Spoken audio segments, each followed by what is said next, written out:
don't know about you, but in the world in which we live, it's really easy to get cynical, critical about things that either take place in the world, in the government, stuff that happens to you, the decisions that are made by whether it's your bosses, your line manager, and we can almost get really to a point where we think, what's the point?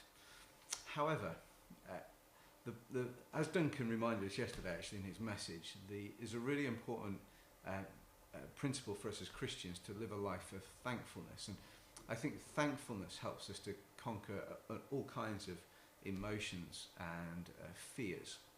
You see, recent news would lead us to maybe live a life of fear and worry and anxiety, but maybe by being thankful for what we do have, we might be able to overturn some of those anxieties. You see, we have to be thankful. We do have to be thankful, but we have lots to be thankful for as followers of Jesus. First and foremost, we can be thankful for the good news. We can be thankful for friends and family. We can be thankful for colleagues. We can be thankful for the houses that we live in. We can be thankful for all the good things that we have.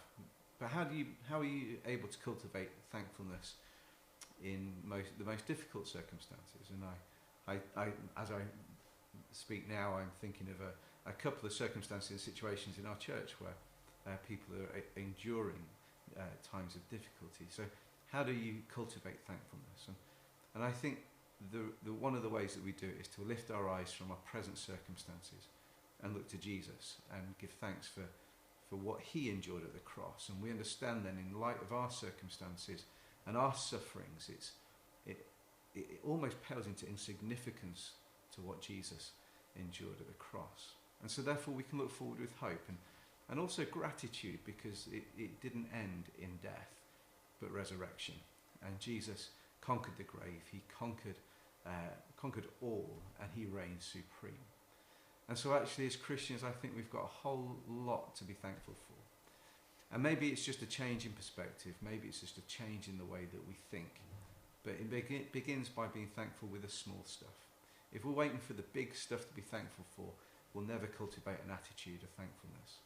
So what about the small things? What about the small blessings that are in your life right now, today? Maybe as you're watching this at your desk, who can you be thankful for, and what can you be thankful for? So let's be a people who cultivate thankfulness, and let's change this city, because our attitudes are not gripped by fear or anxiety and the worries and stresses that are so easily come into our lives, but because we're just a really thankful people, because our hope is not based upon what we see, but it's based upon the one who conquered all.